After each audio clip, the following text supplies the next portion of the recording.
Et globalement, du coup, voilà. Donc pour cette première session, donc je vais aborder juste quelques notions de base, mais en tout cas, j'aime bien, notamment dans les bases de JavaScript, quand même m'attarder sur plein de petits éléments parce que notamment là, je vais vous montrer, je m'inspire beaucoup d'auteurs comme Axel Rochemayer qui écrit des bouquins et pas mal d'articles. Enfin, il est assez connu dans l'écosystème. Donc, je pense que certains peut-être remarqueront, des gens un petit peu plus expérimentés vont se dire que je m'inspire beaucoup, mais parce que c'est quelqu'un qui m'inspire pas mal justement sur tout ça. Et moi, j'ai beaucoup appris avec lui. Et un truc que j'aime bien, peut-être que des développeurs juniors font pas assez, notamment les débutants, mais c'est aussi vrai, je pense, pour les plus expérimentés, hein, enfin pour des gens qui bossent beaucoup, faut faire attention aussi quand on fait que de la pratique, ou même hein, un formateur qui va venir nous apprendre, tiens, fais des conditions if, fais une fonction, etc. Le truc, c'est que souvent, ils vont peut-être pas repasser sur des notions assez élémentaires ou des choses à bien comprendre dans la déclaration des variables, dans certains mots-clés, dans certaines notions. Et des fois, c'est important de les apprendre, surtout quand on est junior, mais bien évidemment aussi quand on devient intermédiaire ou senior.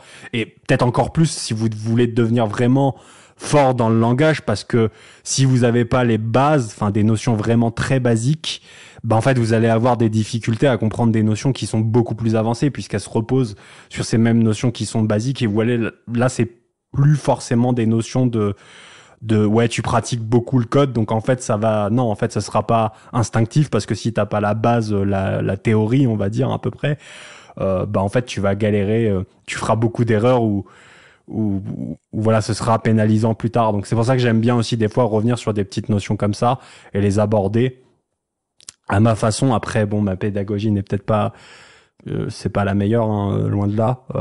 Elle est à parfaire, et c'est pour ça aussi que je fais ces soirées. C'est cool pour moi parce que ça me permet de parler de JavaScript et de me confronter un peu à tout ça, quoi.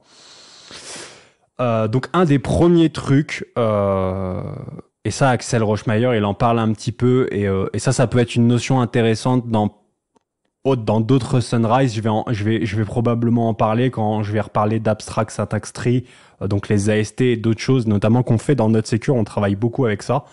Donc dans mes projets open source, c'est des notions qui reviennent très souvent. On va parler de statement versus expression. Donc typiquement, si j'ouvre ce petit fichier JavaScript, j'ai replié ici. Typiquement en JavaScript, quand vous écrivez du JavaScript, vous allez avoir ces deux notions-là. C'est-à-dire que soit vous écrivez des statements, soit vous allez écrire des expressions. Donc typiquement, si vous faites une condition if, c'est typiquement un statement. Et vous avez un statement, et par exemple la condition if true, le true en fait c'est une expression. Donc en fait, généralement, les expressions, ça va nous donner une valeur. Typiquement, là, je vous prends ici, on a une expression qui est 5 plus 5. Donc en réalité, cette expression vous vous doutez qu'elle va nous donner 10 parce qu'on n'est pas idiot. Mais typiquement, dans le langage, ça va être plus ou moins ça. On va avoir, donc voilà, les statements, donc des conditions if, des déclarations de fonctions. Ces petits blocs code aussi, c'est un statement. Donc typiquement, ça, c'est les blocs code. En plus, on peut les créer unitairement, donc et il va y avoir plusieurs fois des statements à l'intérieur. Et typiquement, là, dans un console log, on va plutôt mettre une expression. Donc ça peut être, c'est un peu débile, on va dire. C'est quand même un peu une notion c'est pas très grave si vous, je veux dire, c'est pas grave, genre quand vous débutez, vous dites ah ouais, ça je comprends pas si c'est un statement ou une expression. Alors c'est pas du tout, c'est pas nécessairement grave pour le coup. Mais ça peut être intéressant à creuser aussi. Vous voyez, ça c'est un peu un élément de théorie. Si je vous ouvre cette page-là, je sais pas mon navigateur ici. Mais ça, typiquement, c'est des choses. Donc c'est assez avancé aussi, mais c'est des choses sur lesquelles on travaille, notamment dans NodeSecure, etc. Ça va être vraiment la déclaration d'un if statement, et donc ça va être les différents composants d'un if. Et dans la partie test, on va voir que ça prend une expression. Donc le test d'un if statement, c'est ce qu'on a là, c'est le true. Ça va être la condition en fait. Est-ce que ma variable est supérieure à 5 ? C'est ce qu'on appelle le test dans la condition if. Et je me fais avoir parce que je me suis mis en full screen. Et du coup, on voit qu'ici, un test, ça prend une expression, ça prend pas un statement. Et donc ça peut être des bases dans le langage où on va tout le temps revenir là-dessus, que ce soit, voilà, on voit par exemple dans les switches, les discriminants dans le switch, dont le discriminant, c'est ce qu'on met à l'intérieur du switch. Ça va prendre une expression aussi. Donc le discriminant, en fait, c'est ce qui se trouve ici. Donc le discriminant, généralement, on met une valeur, une variable ou une valeur d'un objet pour pouvoir switch dessus avec des cases. Et donc c'est assez intéressant parce que si on comprend un peu mieux aussi des fois dans le langage qu'est-ce qu'est un statement ou une expression, ça nous permet par exemple le if, il prend, donc en gros ça s'écrit comme ça fait if expression, ouais, il me fait hop, et ici il essaye de me compléter comme si c'était du HTML. Mais pas du tout. c'est pas exactement ce que je veux faire, mais en gros, le if, si on devait le représenter en pseudocode, ce serait quelque chose comme ça. Ce serait if expression statement. Et donc, on l'a vu tout à l'heure, le petit bloc code, c'est un statement, mais en réalité, le console log, c'est un statement aussi. Donc, en fait, on pourrait très bien dire, c'est vrai que syntaxiquement, on peut aussi écrire ça comme ça. En fait, on n'est pas forcément obligé d'avoir généralement les gens vont dire accolade, mais c'est un block statement. On n'est pas obligé d'avoir un bloc qui peut prendre lui plusieurs instructions les unes après les autres. On peut très bien en avoir qu'une seule, puisque le console log, en tout cas là, ce qu'on appelle va être une expression statement. C'est moi j'ai un peu les noms officiels parce que bon, à force de travailler sur le sujet, j'ai les noms en tête.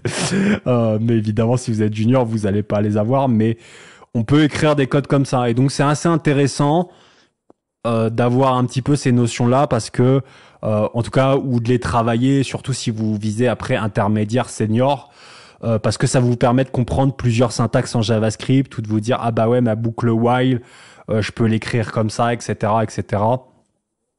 Et de manière plus avancée, comme dit, ça c'est des notions sur lesquelles je reviendrai quand il est question de travailler avec des AST ou d'analyser du code JavaScript, parce que forcément là, ça va être une des notions qui sera vitale à connaître en fait pour pas être trop perdu. Typiquement dans les codes de notre Secure, dans les scanners et dans les JSX-Ray, c'est une notion. En fait, cette notion de statement, d'expression revient constamment. Et en fait, quand on commence à comprendre un peu ça, on devient un peu moins traumatisé. Enfin, ça devient beaucoup plus simple, quoi. Donc voilà. Encore une fois, c'est pas ça pour les juniors. C'est pas faut pas se mettre le stress en mode je connais pas ça, c'est fini, ma carrière elle est terminée. Pas du tout. C'est pas du tout l'objectif, mais c'est une des bases qui peut être intéressante à travailler, et ça notamment du coup je disais tout à l'heure, Axel Rochemayer il commence un peu son bouquin par des notions comme ça, et je trouve ça assez intéressant parce que vous voyez, on a cette partie un peu plus théorique du langage, en fait, comment le langage se construit, au-delà en fait d'aller le pratiquer bêtement, et malheureusement c'est vrai que cette partie théorie, les formateurs la couvrent pas forcément, déjà parce que c'est compliqué, au-delà de ça, c'est pas facile d'expliquer tout ça simplement. C'est vraiment un vrai travail très complexe, et en plus on peut perdre pas mal de gens, puisque c'est quand même des notions qu'il faut s'y attarder, il faut travailler, il faut tester, il faut regarder un petit peu plus en profondeur. Donc c'est des choses qu'il faut, ça peut prendre plusieurs jours, c'est pas forcément adapté. Voilà, un formateur aura un peu plus de mal, ou alors il faudra vraiment qu'il travaille un cours bien précis, une masterclass vraiment précise. Et donc c'est quand on n'est pas dans un cours avec un expert qui a bien préparé le sujet.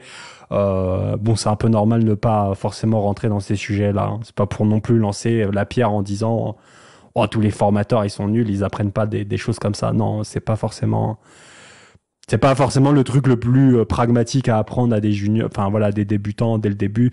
C'est plus des choses qu'il faut bosser un peu de soi-même aussi, quoi.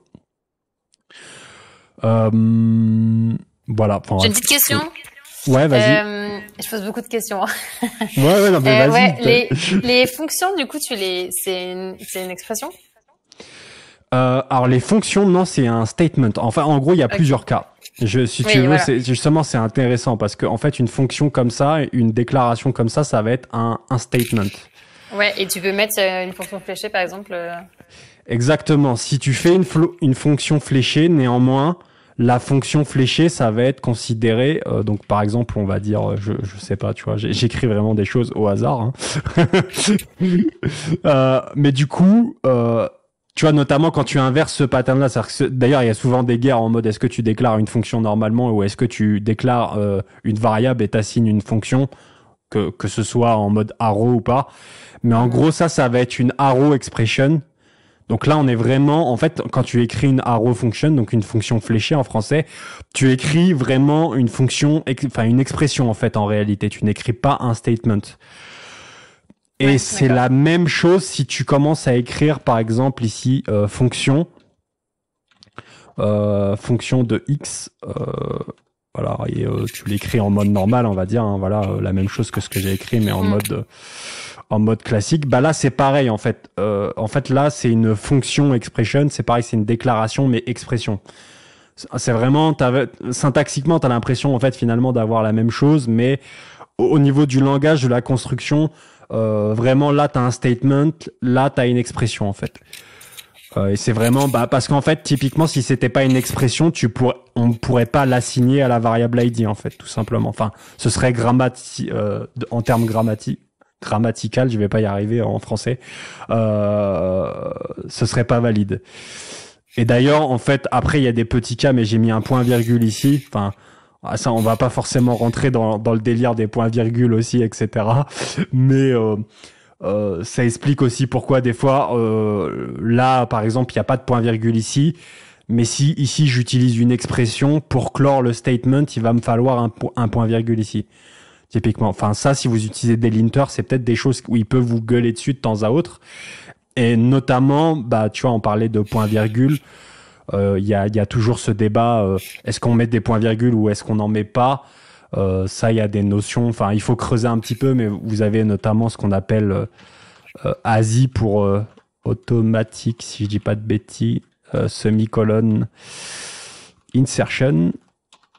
Oui, ça Quelque se chose met comme de ça. manière automatique, en fait. Ça se met de manière automatique et ça va vraiment, mais tu vois, cette notion de statement ou expression va être vraiment importante parce que globalement, la règle, c'est que plus ou moins, à chaque fois que tu as un statement, à la fin d'un statement, tu vas avoir un point-virgule.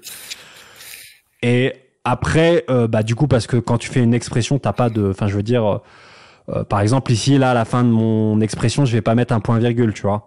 En fait, ça, donc, une expression, quand tu termines une expression, il n'y a pas de point-virgule. Le problème, c'est qu'ici, par exemple, on termine une expression, mais qui est quand même, si tu veux, un statement, etc. Donc, tu vas avoir des situations où le point-virgule va être nécessaire. Sinon, en fait, le mécanisme qui s'appelle, du coup, ASI, automatique, d'ailleurs, automatique, automatique semi-colon insertion. En fait, il y a plein de cas où, justement, il va pas forcément réussir à comprendre ce que tu lui écris. Typiquement, si tu écris return comme ça, enfin, c'est les exemples un peu toujours pris. Lui, il va pas forcément comprendre, tu vois. Il va se dire, ah bah là, tu fais return point virgule. Ouais. Et en fait, tu vois, il va faire des choses un peu bizarres. Bon, après, il y a toujours, tu vois, je vais pas rentrer enfin, moi, j'ai choisi mon camp, si tu veux, tu vois. Après, ça peut être dans une vidéo, ça peut partir en fight dans les commentaires sur est-ce que point virgule ou point pas virgule, quoi. Mais moi, j'en mets tout le temps, même le TC39, le TC39 recommande d'en mettre parce que, en fait, notamment, un des arguments, c'est que malheureusement, le langage, il évolue aussi. Si demain, ils ajoutent des nouvelles expressions, des nouveaux blocs ou des nouvelles règles de grammaire, le fait de ne pas respecter le fait de mettre des points-virgules, ça peut aussi compliquer l'ajout de nouvelles fonctionnalités, voire même créer des nouveaux cas qui n'existaient pas précédemment, mais qui vont apparaître dans ton code avec l'ajout de nouvelles fonctionnalités. Donc, de manière générale, après, c'est vrai qu'en JavaScript, tu peux très bien t'en sortir sans point-virgule, tu vois. Donc après, on va pas non plus trop descendre dans le sujet parce qu'après, tu vois, c'est les débats qu'on a déjà sur Internet. Enfin, tu vois, il y a déjà des trucs très structurés le pour, le contre. Mais en gros, c'est un peu ça. Et tu vois, cette notion-là, elle redescend quand même à comment le langage, il est construit. Et il faut quand même bien comprendre comment le langage fonctionne au niveau de tout ça. Pour comprendre là où il met les points-virgules, là où il les met pas et les cas que ça va générer, quoi. Okay. Ouais, je suis parti plus loin que ta question, désolé, tu vois.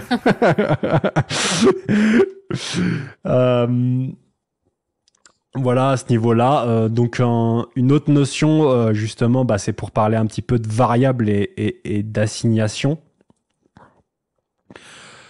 Alors dans le langage, ça c'est pareil, peut-être qu'on vous les a présentés, mais c'est vrai qu'on a trois façons de déclarer des variables. On a le mot-clé var, let et const. Aujourd'hui, de manière pragmatique, on utilise que let et const. Enfin aujourd'hui, sauf peut-être éventuellement, il y a certains cours, je prends Kyle Simpson par exemple, dans certains de ses cours, etc. Il a un style un peu particulier à lui où il utilise tout le temps var. Mais de manière générale, aujourd'hui, c'est quasiment tout le temps banni en fait. C'est dans les règles, enfin, en tout cas, voilà, chez la majorité des développeurs, on va dire, tant que vous appelez pas Kyle Simpson, le mot-clé var, il est banni pour diverses raisons, parce que il a vraiment tout un tas de comportements et de règles qui sont pas, en tout cas, même pour des débutants ou même des développeurs confirmés, il a un comportement qui est pas forcément très prévisible. On a fait juste avec jusqu'en 2015, mais c'est vrai qu'aujourd'hui, que maintenant qu'on a let et const, il y a globalement très peu de bonnes raisons d'utiliser var, sauf si vous êtes dans une idéologie ou quelque chose d'assez précis, ce qui est le cas de Kyle Simpson, qui a une idée derrière aussi pourquoi utiliser var tout le temps, etc. C'est pas juste pour se faire plaisir, il y a aussi quelque chose de complet. Après, certains peuvent suivre cette idéologie, mais bon, faut faire un peu attention. Mais voilà, de manière générale, quand même aujourd'hui, enfin moi, de mon expérience, c'est vrai que je croise plus vraiment le mot-clé var dans des codes base aujourd'hui.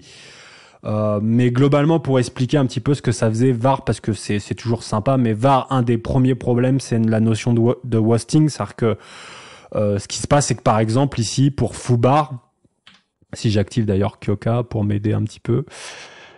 Oui. Enlève-moi la console. Ce qui va se passer, c'est qu'ici, j'ai undefined. Alors, en théorie, avec une variable normale, on ne devrait pas avoir undefined, mais on devrait avoir une erreur. Parce que si je change ici le mot-clé var par foobar, en fait, ici, donc là, il me met en rouge, c'est parce que j'ai une erreur, du coup, qui a claqué, mais il me l'affiche en rouge ici. En gros, il va nous claquer une erreur, il va nous dire foobar is not defined. C'est-à-dire que là, oui, tu essayes d'utiliser une variable qui n'a pas été définie, donc le runtime au runtime, ça va trop une erreur. En fait, ce qui se passait avec var, c'est que ce qu'il va faire, c'est qu'il va aller, donc on en parlait tout à l'heure, le hosting, il va aller hoster la déclaration de la variable. Donc en fait, ce qu'il va faire, si on veut représenter un petit peu, c'est qu'il va faire ça en fait. Il va aller tout en haut du code, il va faire var foobar, il va laisser l'assignation à ce moment-là, c'est-à-dire que l'assignation va pas bouger. Là où la première valeur initiale a été initialisée, il va rester là où il est. Donc ici, néanmoins, on va se retrouver avec une variable foobar qui est disponible. Alors si vous avez rien pour l'arrêter, par exemple dans le navigateur à l'époque, ça se mettait en global. C'est pour ça que les gens, à une certaine époque, aujourd'hui les gens doivent même plus le savoir, mais c'est vrai que les gens avaient l'habitude de créer des fonctions IIFE par exemple pour gérer ce genre de situation. Du coup, ils déclaraient var foobar ici, et en gros la variable en fait ne remontait pas dans le scope global, et c'était une façon de faire des modules à l'époque, quoi. C'est un autre univers. Mais c'était plus ou moins comme ça que les gens géraient. En fait, ils faisaient des IFE et ça permettait en fait de faire des pseudo-modules où les variables en fait ne remontaient pas dans le scope global, quoi, se retrouvaient mélangées au global. Dans Windows en l'occurrence, dans le navigateur. Et c'est un peu ce qui se passait avant. Enfin, c'était un peu les modules n'existaient pas, parce que tout ça c'est des notions qui ont été, ça a été ajouté à partir d'ECMAScript 6, etc. Donc fallait faire un petit peu avec les contraintes du langage, quoi. Et donc le mot-clé var, il crée ce genre de comportement. Et là, vous pouvez vous demander, un autre exemple que j'ai ici, qu'on a des fois, c'est un problème qu'on vous pose en interview ou des choses comme ça. C'est un peu bidon, mais on va vous présenter ce truc-là, un petit code comme ça, où en fait dans la déclaration de la boucle, on va utiliser var i, et dedans on va mettre un set timed out ou quelque chose d'assez équivalent. Et en fait, ce qui va se passer, c'est que ce code-là, en fait, il va afficher, parce que là, souvent la question qu'on vous pose, par exemple en interview, c'est qu'est-ce qui va être logué du coup, c'est quoi le résultat. Et en fait, sur ce code-là, donc là, bien évidemment, je crois que Kyoka il est en PLS pour On lui met un petit timeout, c'est fini. Il est plus capable de loguer. En plus, je suis pas dans le bon dossier. Hop, 01 JavaScript. Hop, tac. Mais si j'exécute, voilà, il va nous faire 3 fois 3 quoi, dans le terminal. Et ça, c'est parce qu'en fait, c'est ce qu'on a vu tout à l'heure. En fait, il va faire var i égale machin. Il va faire ici, i égale à 0. Et en fait, il va boucler. Et vu que les set timeout vont s'exécuter plus tard, en fait, ici, la valeur de i, elle n'est pas locale à la boucle, mais elle est égale à la variable qui vient de remonter dans le scope. Et donc, en fait, i, à la fin de l'itération, il est égal à 3. Et donc, quand les timeouts vont s'exécuter, en fait, vous aurez la valeur 3 qui sera affichée. Donc, ça peut être un comportement, typiquement les juniors, si les gens connaissent pas timeout, etc., vont être un peu perdus dans ce que je viens de dire. Mais en gros, c'est ça, ça va générer des comportements où les gens vont se dire, mais what the fuck, qu'est-ce qui vient de se passer? C'est pas du tout le code que je viens de développer. Il y a un comportement bizarre. Alors que si on utilise let ici, ce qui va se passer, c'est que la valeur de i, elle sera bien scopée au bloc que j'ai ici.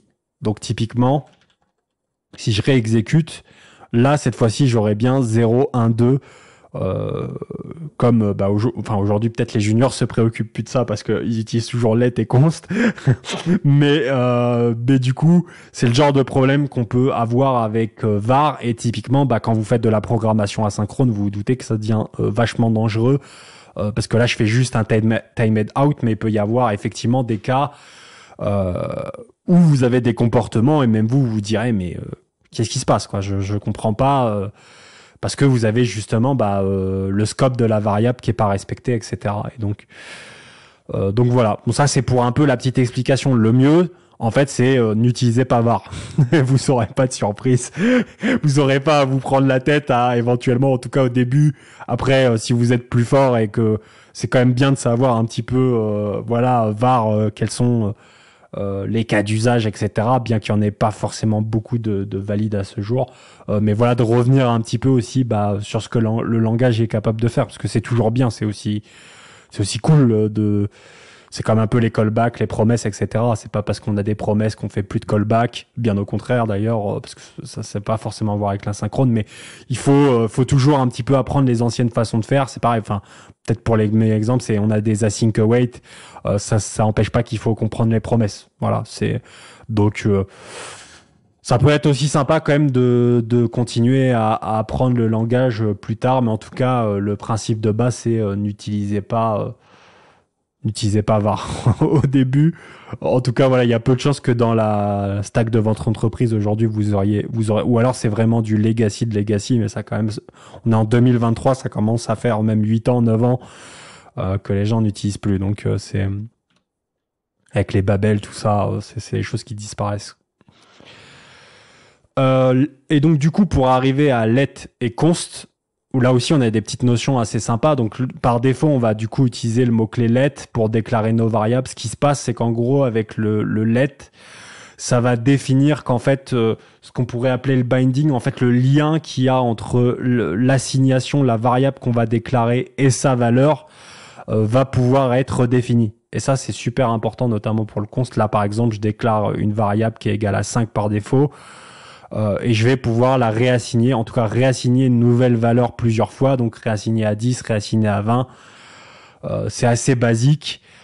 Mais dans le cas du const, du coup, à l'inverse, le const, et c'est là où il faut faire attention, parce qu'on utilise le mot-clé const, mais ça veut pas dire que la valeur est une constante.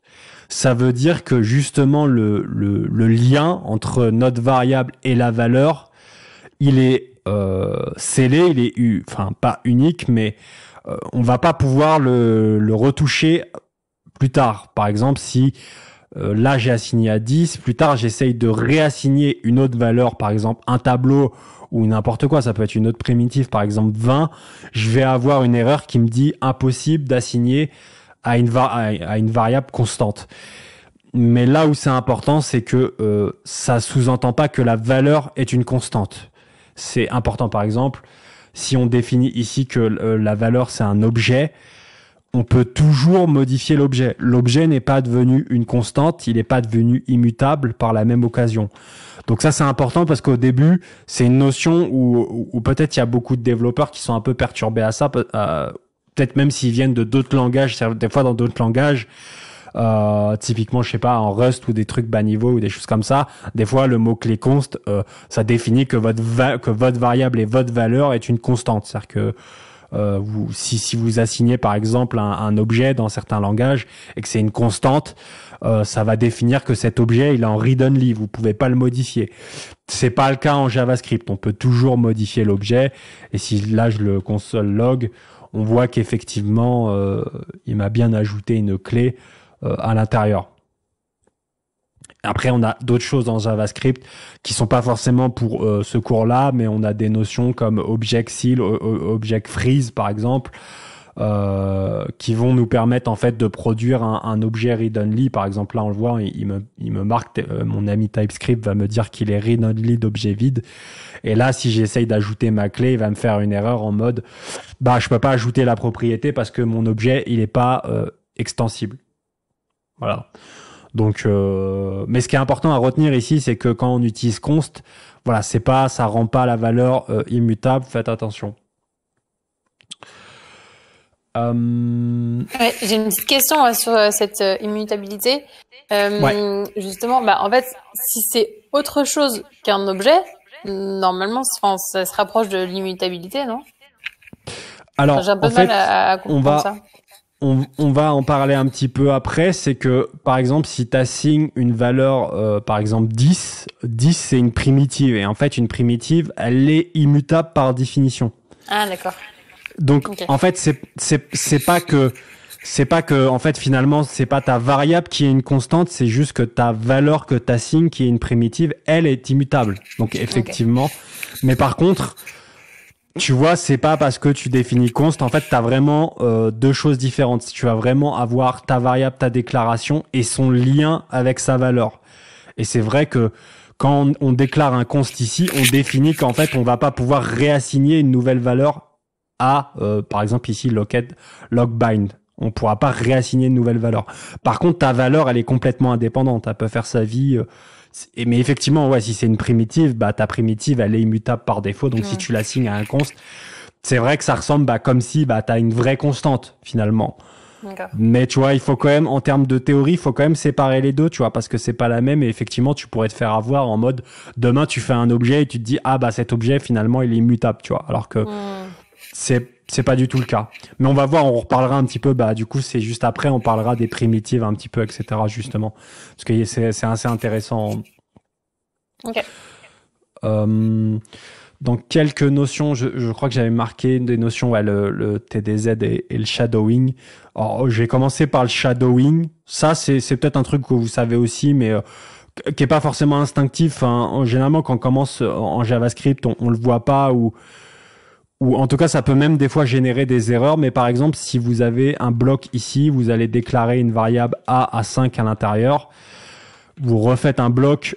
Donc là, vous imaginez, vous êtes dans un code, peut-être avec plusieurs if. Là, je fais pas de if parce que j'ai pas de vrai contexte et de vrai pour vous faire comme un vrai code, quoi. Mais imaginons qu'on est dans un code avec plusieurs niveaux de if, peut-être même des arrow fonctions, des choses comme ça. C'est plausible dans un code. On peut tout à fait, et c'est valide, redéclarer une variable a et lui assigner une autre valeur. Ouais. Donc là, typiquement, si on console log a la valeur de 10, mais si je reconsole log a à la sortie ici, ma valeur a, elle aura repris la valeur de 5. Et donc ça, c'est ce qu'on appelle du shadowing en anglais. Ça a vraiment une ombre en français. C'est parce qu'en fait, on a cette variable-là qu'aura fait... après, je sais pas dans quel sens, mais en gros, elle aura fait de l'ombre à l'autre et elle va prendre le dessus. En fait, le A de présent dans ce scope-là va prendre le dessus sur le A qui a été déclaré juste avant. Donc ça, c'est quelque chose que vous pouvez faire, qu'il faut faire très attention. Parce que typiquement, vous pouvez vous retrouver dans un code qui est très grand, parce que là, on est sur quelques lignes, donc ça paraît évident. Mais si vous faites effectivement des choses qu'il faut pas forcément faire, mais un code qui fait 250 lignes, vous vous retrouvez avec plein de conditions, etc. Et c'est pas impossible qu'à un moment donné, vous avez déclaré une première variable avec un nom, et que vous vous retrouvez parce que peut-être vous maintenez le code, vous revenez dedans et en fait vous redéclarez une autre variable, et imaginons cette variable elle s'appelle ID par exemple, enfin c'est des noms assez communs qu'on réutilise souvent en tant que développeur. On se retrouve à redéclarer une autre variable, et des fois un petit peu celui qui vient maintenir après, il se dit ah tiens, il y a un ID qui est égal à 5, mais dans le code plus loin il se dit ah tiens, ID égal à 10 ici, il se dit mais je comprends pas, j'ai bien vu, il était égal à 5 l'ID, j'ai pas rêvé. Et donc, vous voyez, vous pouvez le shadowing, c'est bien, mais vous pouvez vous retrouver dans des conditions un peu comme ça, ou peut-être dans un argument qui est repris dans une fonction. Vous retrouvez un peu avec des situations délicates. Et donc pour ça, évidemment, enfin, les gens recommandent, faut éviter, évidemment, faites pas des codes de 300 lignes. Enfin, faites pas des fonctions de 300 lignes non plus. Essayez, voilà, de bien segmenter votre code et tout, parce que sinon, on peut se retrouver, le shadowing, c'est bien, mais on peut se retrouver dans des situations comme ça, quoi. Donc ça, c'est les choses qu'il faut penser. Notamment, c'est bien à savoir si vous êtes junior, etc. Parce que vous n'êtes pas à l'abri d'être dans une situation où vous dites c'est bizarre, ma variable, elle a pas la valeur que j'attends. Pensez à vérifier, effectivement, vérifier que vous n'avez pas une autre variable déclarée avant avec la même valeur, parce que vous êtes peut-être dans cette situation-là, quoi. Voilà, c'est à peu près tout pour le shadowing. Et la TDZ, j'en parlais tout à l'heure. Alors ça, c'est peut-être un concept un peu plus avancé. Je vais pas rentrer trop dans le détail de la TDZ. En gros, c'est Temporal Dead Zone. Et en gros, c'est assez intéressant quand même la TDZ, parce que typiquement, imaginons ici, j'ai un let ID, donc je garde mon let ID, et ici je console log ID. Il va me faire une erreur qui est cannot access ID before initialization. Donc là, typiquement, en fait, ce qui se passe, c'est la temporal dead zone. C'est ce qui se passe entre le statement, le bloc code que j'ouvre et la déclaration de la variable. On va être dans la zone. C'est pour ça que ça s'appelle temporal dead zone. On est dans une zone où notre variable, elle n'a pas encore été déclarée, assignée, et donc on va avoir cette erreur là, et qui est quand même très distincte, parce que typiquement si ID n'existe pas, l'erreur c'est ID is not defined. Donc typiquement, j'ai aidé un développeur JavaScript récemment qui me dit je comprends pas, j'ai une erreur, cannot access ID before initialization. Donc je lui dis déjà ce qui est sûr, c'est que oui, tu as déclaré ta variable, par contre tu as essayé de l'utiliser avant qu'elle soit instanciée et assignée avec une valeur. Donc en fait, ça nous donne déjà quand même une information sur quelle est l'erreur de manière un peu plus précise. C'est possible aussi dans d'autres cas, notamment avec les classes, c'est possible. Un exemple, je vous donne un exemple très simple. C'est possible avec, par exemple, vous faites une classe B ici, et ici vous dites, l'inverse.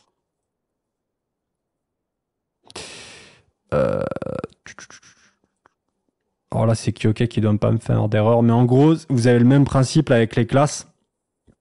C'est en gros, si vous essayez d'utiliser une classe avant qu'elle soit instanciée, notamment dans un extend ici, vous allez en fait avoir la même erreur. Vous allez avoir un cannot access B before initialization, parce que pour diverses raisons, c'est pas possible. Donc, faut faire gaffe. L'erreur peut survenir dans différentes situations, mais ce qui est bien avec ce côté temporal dead zone, c'est ça peut nous permettre de mieux comprendre aussi dans quelle situation on a des erreurs, etc. Et donc ça, typiquement dans les bouquins, ils en parlent un petit peu, ils vous expliquent un peu tout ça. Et donc ça, vous voyez, c'est un peu plus le côté théorique, plus que le côté pratique. Mais c'est assez important. Si vous voulez être meilleur un petit peu quand vous avez des erreurs, etc., ça peut beaucoup vous aider. Parce que là, vous êtes plus vraiment dans le truc que vous allez pratiquer à donf dans un projet. Vous allez être plutôt dans la connaissance théorique que vous allez ajouter pour être justement plus fluide si vous avez un problème ou ce genre de choses, quoi. Bon.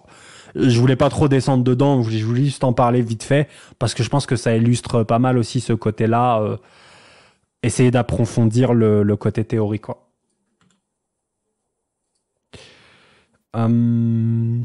Donc ouais, on va passer, je prends un peu de temps, on va passer sur la partie primitive values versus object. Et ça c'est un truc que je trouve vachement important aussi parce que en tout cas j'ai l'impression que des fois les formateurs s'arrêtent pas assez sur cette notion-là, et notamment si derrière vous voulez justement très rapidement arriver en tant que développeur intermédiaire, voire senior, c'est important d'être vraiment solide, notamment déjà sur la liste des primitives qu'on va voir ici. Donc les primitives de base, il y en a 7. La plupart d'entre elles, vous travaillez, en fait 5 d'entre elles, vous travaillez régulièrement avec, et il va y avoir les 2 dernières où généralement les gens ne travaillent pas vraiment avec, mais bon, elles sont Begin, c'est récent, etc. Mais basiquement, on a ces 5 là qui sont forcément les booleans, donc les numbers, les chaînes de caractères, donc string, null, undefined. On verra un petit peu après comment on peut éventuellement comparer null versus undefined, bien que c'est un débat aussi qui, voilà, après chacun les utilise un peu comme ils veulent, donc c'est un débat qui a pas forcément de fin non plus. Et vous allez donc effectivement, il y a begint. Alors ça permet de représenter des nombres entiers beaucoup plus grands que les numbers, parce que les numbers, si je me dis pas de bêtises, j'ai plus, parce que j'ai plus la puissance exacte de combien ça représente, je la connais pas par cœur. mais en gros, c'est super utile les begin, notamment si vous faites du jeu vidéo, par exemple, pour les gens qui vont peut-être JS ou des choses comme ça, peut-être les gens qui vont bosser des choses, vous pouvez avoir typiquement des dimensions ou des choses dans des vecteurs ou qui vont dépasser complètement ce que Number est capable de supporter. Et vous avez d'autres cas, la finance par exemple, parce que forcément vous avez probablement des fois des transactions qui sont dans des montants colossales, et voire même une base de données. Je vous prends les bases de données, elles ont aussi des champs qui sont en begin, parce que des ID peuvent aller jusqu'à des entiers qui sont terrifiants dans certains contextes, et donc un number normal suffira pas pour stocker l'entier, et donc voilà, on a ajouté les begin à JavaScript. Donc forcément, c'est pas une valeur qu'on a l'habitude de travailler. Même moi personnellement, en termes de cas d'usage, vu que je fais pas spécialement, j'ai pas rencontré spécialement de cas d'usage, en tout cas dans ma carrière, etc. Et je fais plus trop de jeux vidéo, donc mais je pense que si je faisais du jeu vidéo, j'aurais peut-être des vrais usages pour le coup à présenter, mais plus trop en ce moment. Mais du coup, c'est vrai qu'on peut ne pas trop croiser ce petit entier avec un n, et donc le n représente justement, c'est la notation pour dire c'est begin. Et voilà, et donc ça c'est une puissance, donc là c'est 64n puissance 64n, ce qui va nous donner un entier terriblement grand, quoi. Voilà, bon, c'est toujours sympa de savoir qu'on a cette primitive là dans le langage. Si vous la rencontrez un jour, c'est bien de le savoir, quoi, que vous dites pas c'est bizarre, il met un n, qu'est-ce que ça veut dire. Voilà, ce serait un peu marrant. Et on a symbole, j'en parlais tout à l'heure. Les symboles, ce sont des valeurs qui sont strictement uniques, ce qui peut être un principe qui est très très dur à comprendre. Si vous êtes débutant, vous n'allez pas le comprendre du tout, et c'est déjà très dur pour des seniors de le comprendre. Mais voilà, dans le langage, on a plein de valeurs et elles sont pas du tout uniques, comme une chaîne de caractères n'est quelque chose qui n'est pas unique, alors que le symbole, lui, l'est. Et c'est super intéressant pour plein de cas d'usage qui sont des fois quand même très avancés, notamment peut-être de la métaprogrammation. Et donc généralement, si vous codez, je vois par exemple moi sur la partie Node.js, si vous développez des API, vous n'allez pas forcément croiser des symboles. Ça va pas être quelque chose que vous allez beaucoup travailler. Néanmoins, si vous travaillez dans des frameworks, à créer par exemple des frameworks ou à créer des packages, des librairies, vous serez amené à travailler avec des symboles. Si vous travaillez pas encore avec des symboles et que vous faites ça, c'est parce que probablement vous n'avez pas le niveau et que vous avez des cas d'usage que vous faites mal, et que généralement après quand on découvre le symbole, on se dit comment j'ai fait pour travailler sans ce truc-là. Ça me paraît incompréhensible. Mais voilà, ça va nous servir peut-être même pour remplacer des énumérations par exemple, ou des choses comme ça. Mais voilà, après, faudrait qu'on rentre plus en précision, mais en tout cas, voilà, le symbole, c'est la 7e primitive, il est vraiment très très important. Et donc ça, c'est une notion plus intermédiaire, voire même avancée.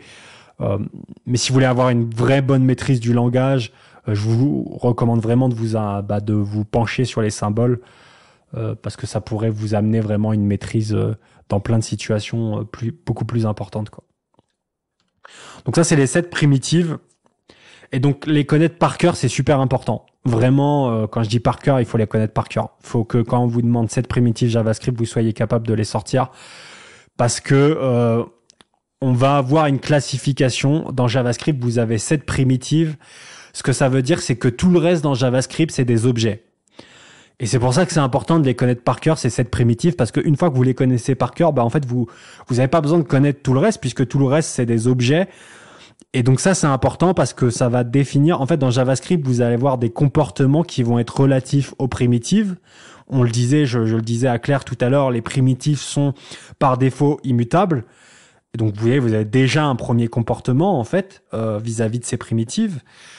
Mais dans le langage, de manière générale, en fait, sur plein de notions, en fait, le langage va se découper quasiment en deux. Vous allez avoir la découpe qui est, est-ce que tu travailles avec une primitive ou est-ce que tu travailles avec un objet? Typiquement, je vous prends un exemple bête qu'on verra peut-être après, mais un opérateur, par exemple, si vous utilisez l'opérateur plus, et ben forcément, vous allez avoir des comportements et des gammes de comportements très différentes entre est-ce que vous allez essayer de faire 5 plus 5 ou est-ce que vous essayez d'additionner 2 tableaux. Et là, vous allez avoir deux mondes différents, bien qu'en pratique, normalement, personne n'additionne 2 tableaux, évidemment. Ça ne sert que quand dans ceux qui font des posts sur LinkedIn pour se foutre de la gueule du langage. Mais c'est pas quelque chose je veux dire, de toute ma carrière JavaScript, je n'ai jamais additionné 2 tableaux, sauf pour, faire un exemple à la con.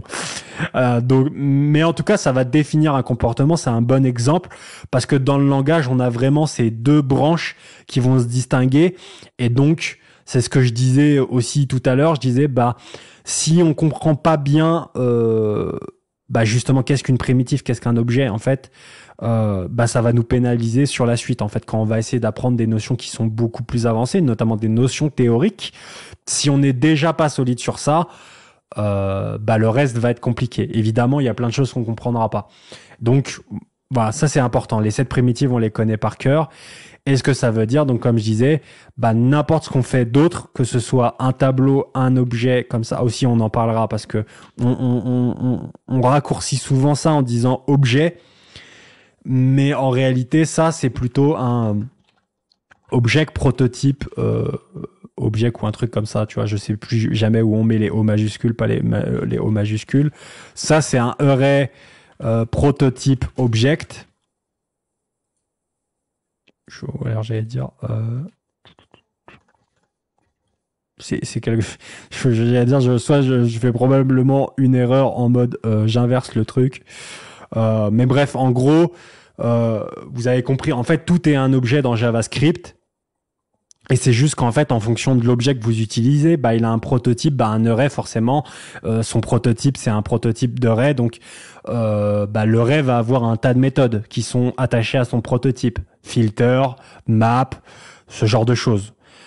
Même un objet comme ça, il va avoir là il va pas me les donner évidemment, mais si je fais object prototype, je vais avoir des choses comme as own property ou des choses comme ça. Et donc ça, c'est ce qui est attaché au prototype objet. Mais après, on peut descendre dans tous les objets. Si on fait une expression régulière, c'est un objet aussi. Et donc forcément, comme tous les objets, il va avoir ses méthodes attachées à son prototype. On peut aller voir à chaque fois, donc de manière indépendante, les méthodes qui sont liées au prototype. Et notamment dans la doc, on pourrait d'ailleurs array MDN, aller voir dans la doc MDN. C'est présenté aussi comme ça. On voit qu'à chaque fois, les noms de méthodes, on vous parle de array.prototype. Et donc ça, c'est vraiment important à chaque fois de comprendre qu'effectivement, le array, c'est un objet et il a un prototype qui est array.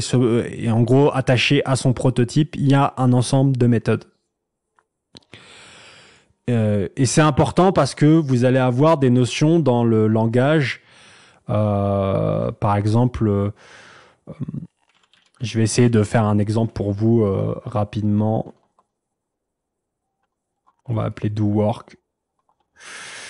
C'est un exemple assez concret que j'ai de temps à autre do work.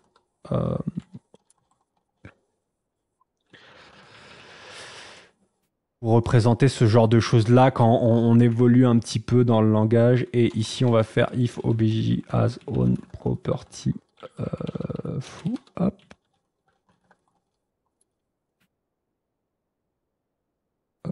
Hop. On va commenter tout ça. J'ai encore fermé mon terminal.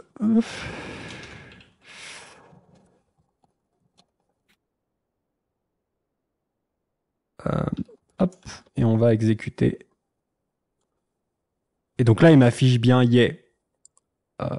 Parce qu'effectivement, je lui ai passé donc un objet littéral comme ça. Et donc forcément, à cet objet, donc si on cherche, je pense dans MDN, d'ailleurs, on va pouvoir tomber rapidement dessus. Je sais plus où est la méthode Azone property, elle est ici. Et donc on voit qu'effectivement notre objet, il a cette méthode qui s'appelle Azone property. Le problème, c'est que vous avez aucune garantie que l'objet qu'on vous passe en argument, il est de prototype object. Typiquement, je vous donne un autre exemple. Ici, je peux faire un obj et je fais, par exemple, ici, je vais faire une syntaxe qui est object create null. En gros, ça va me permettre de créer un objet pur en JavaScript qui n'a aucun prototype. Et d'ailleurs, généralement, quand vous le loguez, je me demande si Kyoka il est capable de voir ça d'ailleurs. Enfin, start on current file. D'ailleurs, il arrive à détecter. Kyoka va pas le voir, c'est dommage. Mais souvent, dans les debugs, vous allez avoir marqué objet sans aucun prototype. Enfin, en fait, ça sera marqué que l'objet n'a pas de prototype. Je sais plus dans quelle situation ça le fait avec les logs ou c'est peut-être en JSON string Giphy peut-être. Je me souviens plus exactement. Là, sur le coup, je sèche un petit peu. Mais par exemple, je vais rajouter ma clé bar dedans. Donc là, typiquement, vous êtes d'accord sur mon console log, j'ai un objet qui est complètement équivalent à celui que j'ai passé en argument. Pourtant, si je fais obj comme ça, boum, je me tape une erreur parce qu'il me dit obj.azoneProperty is not a function. Et en fait, c'est normal parce qu'en fait, vu que cet objet il a aucun prototype, et ben la méthode azoneProperty ne fonctionne pas. Et donc ça, d'ailleurs, peut-être vous êtes un peu junior, peut-être David, toi t'avais peut-être déjà vu, mais c'est pas sûr que effectivement les linters généralement, si vous essayez de faire ça, il va vous gueuler dessus, il va vous dire non, il faut éviter de faire ça parce qu'effectivement en fait t'es pas sûr que ton objet il est le bon prototype et donc c'est généralement une mauvaise pratique de faire ça. Et généralement ce que les gens font, c'est soit ils utilisent la forme j'appelle la méthode directement. Et un truc comme ça quoi. Il faut faire un call derrière. Enfin bref, c'est assez moche, ça fait un truc super long. Ou la solution qui est simple, des fois, c'est de faire juste foo in obj. Et ça marchera. Là pour le coup, ça marchera très bien. N'importe le prototype, on passera la condition. Donc vous voyez, on a des petites notions comme ça, et ça redescend typiquement du fait que on comprend aussi bien la différence entre primitive, objet, et qu'on comprend bien aussi que quand on dit que tout le reste c'est des objets, c'est pas des objets au sens on ouvre un objet littéral comme ça dans JavaScript. Vous voyez, le côté théorique est bien plus important que ça. Et donc voilà, ça vous avez une petite distinction entre primitive et objet, et ça va se redescendre dans plein de fonctionnalités que vous faites. Et si vous travaillez un peu cette théorie-là, dans plein de notions plus avancées, vous allez vous dire ah oui, je comprends mieux. Ah oui, d'accord. Ah, c'était pour ça que derrière, bam, on a ce tel comportement, et c'est pour ça que mon linter éventuellement me gueule dessus parce que je suis pas censé se faire code là, parce qu'effectivement on a des cas où finalement on a plusieurs façons avec des prototypes différents, etc. Et donc on peut se retrouver dans des situations bien particulières. Je suis parti un peu loin sur cette notion. N'hésitez pas à me couper si vous avez d'autres questions, etc. Sinon, juste c'est intéressant, on te laisse parler. C'est cool, si vous trouvez ça intéressant, c'est cool. Undefined versus nul aussi, vite fait, j'en parlais tout à l'heure que c'est un peu un débat aussi, mais effectivement, dans le langage, vous avez plusieurs situations où, par exemple, si je fais un console log si je déclare une variable genre let foo, et que je console log foo, évidemment, foo est undefined par défaut. Donc dans le langage, on a plein de situations. Si vous essayez d'accéder, par exemple, si foo est un objet, par exemple, boom, foo, foo.bar, ça va être pareil. La valeur de retour, elle est undefined. Une fonction aussi, je fais une fonction qui s'appelle foo, je mets rien dedans, j'appelle foo, on va avoir undefined. Donc dans le langage, généralement, undefined, ça sous-entend, ou dans le langage et aussi pour les développeurs, ça sous-entend soit quelque chose n'est pas initialisé, soit la valeur n'existe pas du tout. Là où nul, ça va être plutôt, quand vous développez, vous dites, j'en sais rien, je sais pas de. Non, eState, j'ai pas d'idées qui me viennent en tête. Let foobar, voilà. Et généralement, vous vous dites, pour le moment, j'ai pas de valeur pour foobar, mais j'ai pas envie de laisser undefined à foobar. Et généralement, après, ça peut faire crisser des dents, notamment peut-être ceux qui font plus de fonctionnel parce qu'ils ont des notions, ils ont des monades et tout un tas de choses qui sont complètement différentes et des manières de faire enfin voilà. Y a des camps où le mot-clé nul est une hérésie. Mais généralement, dans des codes, on va définir que la valeur par défaut, c'est nul. Et le temps qu'on est, on va faire notre travail, on va coder, je sais pas quoi. Et puis à un moment donné, on va dire là, foobar, c'est bon, il va avoir la valeur initiale parce qu'on aura récupéré 10 d'une fonction juste avant et qu'on aura pu mettre foobar. Mais en attendant, on va déclarer foobar avec une valeur qui est nulle.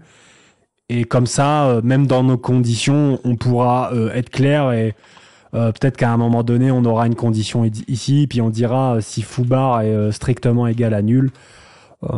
Donc généralement, c'est plus dans ce scénario-là qu'on va utiliser nul. Ça va être comme une valeur initiale qui dit pour le moment, j'ai pas de valeur ici. Elle arrivera plus tard. Là, c'est nul, c'est parce que plus tard, je vais réassigner quelque chose qui sera pas nul. Ouais, moi qui fais que du fonctionnel, qui fait que du fonctionnel et beaucoup de React, ça c'est ma cam, clairement. Ouais. Parce que undefined c'est une purge, clairement. Un fonctionnel c'est horrible. Yes, voilà. Mais c'est vrai qu'après, tu vois, typiquement, je disais tout à l'heure, parce qu'en fait, c'est après, même si à un certain niveau de fonctionnel, tu vois, par exemple, si tu travailles avec des monades ou des choses comme ça. Mais là, c'est vraiment très avancé. Après, tu vois, ça dépend pour qui, tu vois, mais pour ceux qui baignent là-dedans, dedans. Mais après, c'est vrai que les gens, plutôt qu'avoir des nuls, vont plutôt avoir des monades qui s'appellent maybe ou option, des choses comme ça. Dans des langages fonctionnels, ça va être plutôt avec des choses comme ça que tu vas gérer le fait que t'aies pas spécialement de valeur plus qu'avec un nul, tu vois. Mais après, voilà, il y a plein de façons. Tu vois, après, c'est des débats aussi, c'est fonctionnel, pas fonctionnel, etc. C'est toujours, on termine jamais dans le développement, il y aura toujours des débats jusqu'à la fin de la vie. Mais en tout cas, effectivement, de manière, on va dire, écosystème, les développeurs ont plutôt une tendance à réagir comme ça. Et c'est vrai que même moi, oui, je vais pas laisser ma variable undefined parce que c'est vrai qu'undefined, ça va être vraiment dans ces cas-là où rien n'est initialisé, etc. Et puis même à tester, ça va pas forcément être très explicite. Et donc on va pas forcément tu vois, c'est pas pratique en termes de code. On va préférer un nul bien défini. Et voilà. Mais après, typiquement, Axel Rochemayer prend beaucoup plus d'exemples là-dessus, etc. Donc pour creuser, c'est aussi pas mal. Une autre notion dans justement la différence primitive versus objet, ça va être les opérateurs. Vous avez les types type of et instance of. Je crois que j'ai un fichier à part. Tu vois, je supprime. Hop, j'avais tout prévu. Je travaille un peu en avance parce que la dernière fois j'ai pas assez préparé. Donc type of, il y a des petits trucs à savoir et des choses un peu historiques à savoir. Peut-être que vous les connaissez déjà, mais pour les plus juniors, ça m'étonnerait. Mais effectivement, type of, c'est vraiment fait pour les primitives. En théorie, parce qu'on verra qu'il y a des couacs qui font que malheureusement, bon, c'est un peu compliqué. Mais type-of a été conçu, en fait, on est fait type-of d'une primitive. Donc typiquement, si vous faites type-of de foobar, vous allez avoir string. Si vous faites type-of de 50n, vous allez avoir bigint. Symbole, etc., etc. Il y a une exception qui est... il y en a une autre un petit peu après, mais qui a un autre un peu détail, mais type-of nul retourne object. Alors ça, c'est une erreur qu'ils ont, en gros, dans le langage, ils ont voulu corriger, mais vous savez, dans le web, on revient jamais en arrière. C'est-à-dire que le langage, on ne peut pas changer quelque chose dans le langage pour la simple et bonne raison que c'est trop tard. Quand le web l'a adopté, si on le change demain, on casse tout le web. C'est aussi triste que ça. Donc, c'est un peu, et puis casser le web, c'est un peu problématique. Aujourd'hui, ça va causer quelques problèmes dans le monde. Donc, c'est des choses, voilà, ils ont essayé de le corriger. Et encore, c'était au début du web.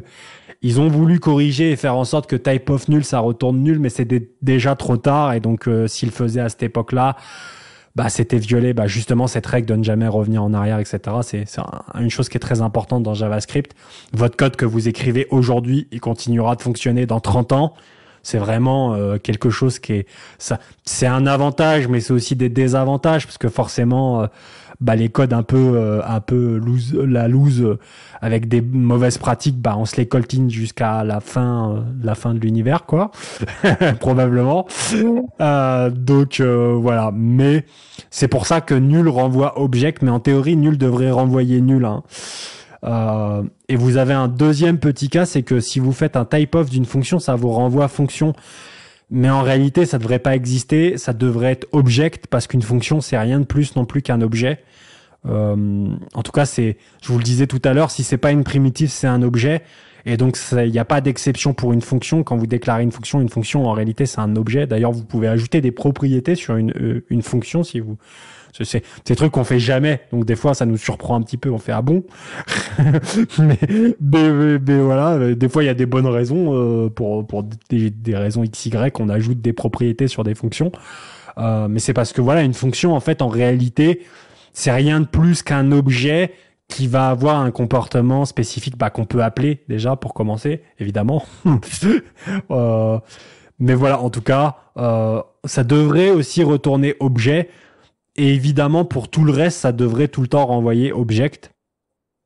Et du coup, type-of devrait nous servir que à identifier des primitives. En fait, on devrait dire type-of de notre objet. Si c'est un object, on exclut. Sinon, c'est que c'est une primitive. Vous voyez, bon, ce qui est un peu compliqué aujourd'hui, c'est qu'on est obligé de gérer nul. C'est-à-dire qu'on doit faire un type-of, mais aussi vérifier, est-ce que c'est nul? Oui, si c'est nul, c'est bien une primitive. Sinon, c'est que tout le reste, c'est un objet, quoi. Mais en tout cas, type-of a été conçu vraiment pour être utilisé avec, en tout cas, son utilisation est avec des primitives, pour détecter des primitives. Alors qu'à la différence, instance of, c'est beaucoup plus justement pour travailler avec des objets. Vous avez un tableau, instance of array, oui, ce sera vrai. Là, j'utilise d'ailleurs des assertions, on voit rien de logué, mais c'est normal, c'est parce que si là on exécute le code, j'aurai strictement aucune erreur. Mais c'est la même pour tous les objets. On va pouvoir faire des instance of justement pour tout le reste. Si c'est une expression régulière, n'importe quoi, on va pouvoir vérifier est-ce que il est bien de cette instance-là. Et donc, ça marche aussi si vous déclarez votre propre classe. Vous déclarez une classe user. Là, je déclare Thomas égale un nouvel utilisateur. Thomas est bien une instance d'utilisateur. Donc, quand vous créez des classes, ça va vous créer en fait des nouveaux objets, donc des nouvelles instances. Et vous pouvez vérifier du coup que vous avez des objets qui sont bien, qui dérivent bien d'autres, etc. Bon, je rentre pas dans les trucs compliqués parce qu'en vrai là-dessus, on pourrait sur les notions d'instance of, il y a des vrais problèmes à des niveaux très avancés. Il y a même des façons, par exemple, si vous créez une classe, de faire croire, de plus ou moins dire que cette classe en fait, elle réagit comme un tableau et comme si elle étendait d'un tableau, mais en réalité c'est pas vraiment un tableau. Il y a en JavaScript, il y a moyen d'aller beaucoup plus loin un peu dans toutes ces notions-là, mais vous voyez, c'est aussi important de creuser la base de ces opérateurs-là si vous voulez plus tard, quand vous arriverez sur des notions plus complexes, qui vous seront peut-être pas utiles. Hein. Si vous faites que de l'API ou des choses assez basiques, c'est peut-être des notions que vous croiserez jamais dans votre carrière. C'est possible. Hein. Il y en a qui codent depuis 15 ans et ces notions-là, ils les ont jamais vues. Hein. C'est un choix. Mais par contre, effectivement, si vous pas travaillez dans d'autres domaines, typiquement, si vous, un peu comme moi, par exemple, moi, je suis mainteneur, je maintiens beaucoup de packages et des choses comme ça, bah, c'est des choses qu'on rencontre, en fait, beaucoup plus souvent. Et donc, on est amené à apprendre, à travailler et voilà. Et si on n'a pas des fondations assez solides, et bah, c'est là où ça pique un petit peu. Enfin, ça peut être un peu compliqué, quoi. Donc voilà. Je réinsiste toujours là-dessus, parce que c'est important. J'ai une petite question. Ouais. Tu peux revenir sur ton fichier. Ouais, non, juste la différence entre le strict equal et le OK dans ton assert. Alors, c'est juste que le strict equal, il va comparer deux valeurs, strictement. Et le OK, en fait, il attend simplement un retour booléen. Ah, ok. Ouais, et c'est... mais j'aurais pu faire, par exemple, ici, c'est juste qu'en fait, ici, j'aurais dû écrire, du coup, tu vois, comme ça. Ouais. Okay. C'était une façon plus courte d'écrire, en fait, oui, ça me renvoie vrai, quoi. Ça marche. Mais c'est tout. Et ça, c'est le module assert de Node.js. Voilà. Si j'avais... Mais si tu fais des tests, bah, notamment dans les tests, généralement, alors soit des fois dans des jests ou des machins, tu vas avoir peut-être des true comme ça, ou true false, ou des choses, enfin, tu peux faire des tests comme ça, quoi. D'ailleurs, peut-être une petite digression, mais quand tu fais un assert strict equal, il te renvoie pas un booléen. Il te renvoie, non, en fait, tu compares simplement la valeur, des deux expressions que tu vas mettre. Bah, et du coup, ma question, c'est pourquoi ça te renvoie pas un booléen? Où est-ce que tu attendrais un booléen? En fait, en gros, ton assert strict equal, si c'est equal, c'est true, si c'est pas equal, c'est false. Non, parce qu'en fait, il compare les deux valeurs. C'est-à-dire que là, il fait type of foo, ça va donner fonction, et il vérifie que, bah, du coup, ici, ça va retourner fonction, que ça équivaut bien à l'opérande de droite, enfin, l'argument de droite qui est fonction. Si ça correspond pas, il va déclencher une erreur. Là, je te donne un exemple. Par exemple, d'ailleurs, je pense que ça marche avec Tioka, tu vois, si je mets string, hop. Ici, en fait, du coup, il va me renvoyer fonction. Là, je lui dis c'est égal à string et du coup, il va me dire, il va me faire une erreur qui est super moche, tu vois. Enfin, là, en ligne avec Tioka, mais en gros, il va me dire, bah, j'attendais pas string, j'attendais fonction. Okay. Et donc, l'assertion, en fait, une assertion, quand elle est bonne, elle déclenche pas d'erreur. C'est vraiment quand elle est pas bonne, elle va déclencher une erreur. Mais là, tu vois, pour le coup, il n'y a pas de notion de booléan là dans le dans le strict equal. Ça va être vraiment que là où en fait l'assertion, elle attend du coup un booléan qui est vrai. Ce qui lui retourne, en l'occurrence, ça retourne. Tu vois. Mais par exemple, si ce serait pas ici, par exemple, si je mets objet, bah du coup, tu vois, il va me dire, bah non, false n'est pas égal à true parce que là, bah forcément, un objet n'est pas égal à un array, donc il renvoie false, quoi. Ouais, d'accord. Non, mais c'est juste, c'est la notion de test, ça t'envoie une erreur si c'est pas bon, quoi. Exactement, c'est exactement ça. Top. T'as l'air de rien, il y a l'heure qui défile. J'ai l'impression que ça fait 10 minutes, mais... évidemment, bah, des notions, par exemple, les opérateurs, parce que je voulais justement enchaîner un petit peu sur les opérateurs par rapport aux primitives. Non, pas mon paquet, disons. Mais les opérateurs, en fait, ils sont surtout faits pour travailler, je le disais tout à l'heure, avec des primitives. C'est rare, je le disais tout à l'heure, c'est rare qu'on ait besoin de faire tableau de 1 plus tableau de 2. C'est pas quelque chose qu'on fait en JavaScript. Donc généralement, on n'utilise pas d'opérateurs avec des choses qui ne sont pas des primitives. Donc vous voyez, ne serait-ce que là dans la notion d'opérateur, on commence déjà le fait de connaître par cœur les primitives et de connaître les objets, on peut déjà se dire ah d'accord, les opérateurs c'est vraiment pour travailler, enfin c'est beaucoup plus pour travailler avec des primitives et on a très peu de cas valides ou de cas d'usage valides où les utiliser dans des objets, ça a du sens. Alors peut-être ça a du sens dans des concours où vous voulez faire le code le plus dégueulasse le plus rapidement possible, ça c'est très probable. Il y a forcément des cas d'usage dans ces trucs-là où pour écrire ce qu'ils appellent du JSFuck, c'est-à-dire que vous écrivez du du JS, enfin avec un tas d'accolades et un tas de trucs assez marrants qui va vous donner du code valide. Mais hormis ça, il y a très peu de situations où vous vous retrouvez à utiliser des opérateurs dans ces cas-là. Et même pour des primitives, bah vous allez avoir, par exemple, ça je le prends parce que forcément c'est ce qui est repris dans les posts LOL sur LinkedIn, etc. Mais par exemple un opérateur comme le plus, si vous faites 3 plus vrai, ça va vous donner 4.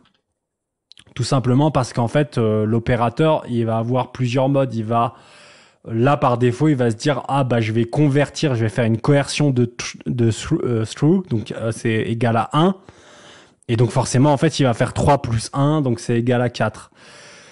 Et dans le cas où une des opérandes va être une chaîne de caractères, en fait il va parce que le plus il va avoir 2 modes, il va se dire c'est une chaîne de caractères, donc je dois concaténer 2 littérales. Donc en fait il va faire 5 plus 3, mais en fait il va faire comme si les deux étaient des chaînes de caractères, il va transformer 5 en chaîne de caractères, et du coup ça va nous donner 53. Et on va avoir ces tas en fonction de qui va en premier, qui va machin, ou dans quelle situation. Et donc ça généralement on s'amuse pas non plus à le faire.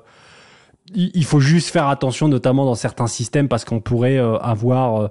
si on est en command line, par exemple, ou dans HTTP, tout est transformé en chaîne de caractères. Ça, vous n'avez pas de notion de number, des fois. Il faut faire attention, souvent, si vos inputs sont pas des numbers, de bien les caster explicitement, donc avant de faire, par exemple, une addition. Parce qu'effectivement, en JavaScript, on a un peu ce défaut d'avoir le même opérateur pour faire des concaténations de strings et des additions. Alors que dans d'autres langages, typiquement, ce sera pas le même opérateur. Ce sera, par exemple, dans beaucoup de langages, ça va être 2 petits points comme ça. L'autocomplétion qui me fait n'importe quoi. Dans beaucoup de langages, par exemple, c'est 2 petits points. Quand vous voulez concaténer 2 strings, ça va être ça. C'est un exemple, mais en tout cas, moi, dans beaucoup de langages que j'ai fait, c'était ça. Je suppose qu'il y a éventuellement d'autres opérateurs ou d'autres façons de faire, ou des fois il y en a peut-être même pas en fait.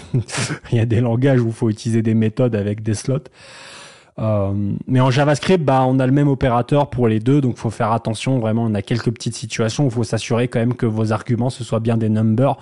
Mais en temps normal, si vous développez dans des stacks sérieuses avec des bonnes choses, c'est des choses qui sont tout le temps ça arrive souvent. Mais par contre, vous allez avoir des fois, il y a toujours ces images marrantes où on voit la SNCF où il y a un écran avec marqué NaN, donc not a number. Donc là, par exemple, c'est parce qu'ils auraient fait un number foo plus number 3, forcément, ça marche pas en fait. Vous pouvez pas. Ici, ça va donner not a number plus 3, ça fait not a number. Enfin, vous avez pas, c'est pas valide. Et donc, en JavaScript, on a ces petites situations qui sont pas parfaites. Évidemment, c'est un peu des défauts dans le langage. Ça, c'est pas des choses qui sont incroyablement parfaites, mais si vous êtes des gens consciencieux et rigoureux, c'est des choses qu'on rencontre jamais. Moi, en prod, je rencontre jamais ce genre de situation. Je crois qu'en 7 ans de production, j'ai jamais eu un seul NaN de toute ma vie. Donc voilà, si vous suivez des bonnes pratiques, c'est quand même quelque chose qui est très rare. Surtout si vous faites des tests et des choses comme ça. Il y a quand même très peu de chances que vous bouffiez des retours comme ça, mais ça peut arriver, donc faut faire quand même attention avec les opérateurs. Bon, je vais pas descendre dans tous les opérateurs parce que il faudrait presque faire un cours d'1 heure sur les différents opérateurs, etc. Et c'est pas forcément mon objectif. Puis ça reste assez basique. C'est des choses que vous pouvez creuser, que les gens peuvent creuser eux-mêmes. Mais voilà, il faut retenir les opérateurs, c'est bien souvent pour travailler avec des primitives. Et donc, c'est pas fait, pour travailler avec des objets. Mais ça reste quand même intéressant, typiquement, quand on regarde, par exemple, des comportements avec les objets, juste pour s'amuser un petit peu, par exemple, 1 plus 2, hop. Et donc là, ça va nous donner 12. Et en fait, ce qui est assez marrant, c'est qu'on rentre aussi, donc à l'inverse des primitives, on rentre dans des comportements qui sont liés aux primitives, qui sont liés aux objets, excusez-moi.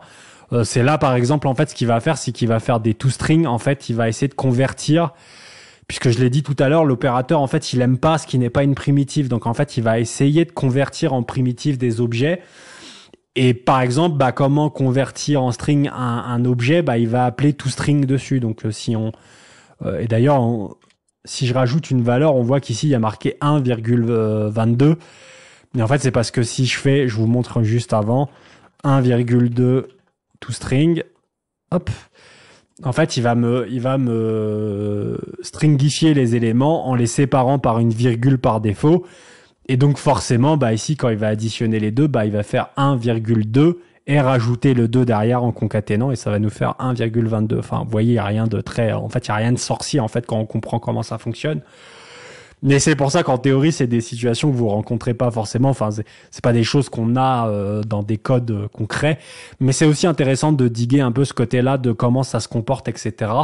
Parce que vous avez quand même ces notions-là où effectivement l'opérateur il aime pas ce qui n'est pas une primitive, donc il essayera coûte que coûte de le convertir en primitive. Et vous avez des objets qui ont des comportements quand on les transforme en primitives qui sont très différents les uns des autres.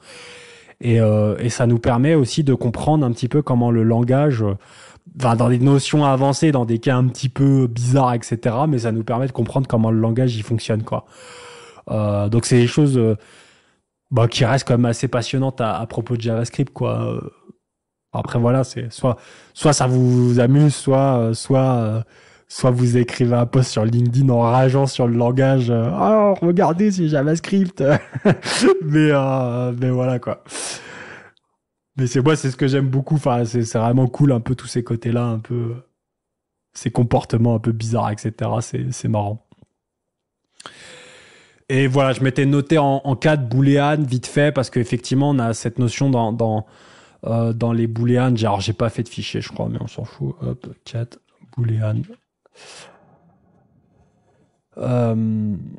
Pour stopper, pour finir ce cours qui reste encore une fois assez basique, mais et dans les booléennes, vous avez une notion très importante, c'est les notions qui vont venir notamment en coercion, etc. La notion de ce qu'on appelle en anglais, et je sais pas si je vais bien le dire, mais truthy et falsy, qui vont être typiquement. Je vous donne un exemple là. Comme ça, mais si je fais boolean de string vide, hop, start on current field, hop, ça va me donner false. C'est parce que dans le langage, on a des valeurs qu'on va appeler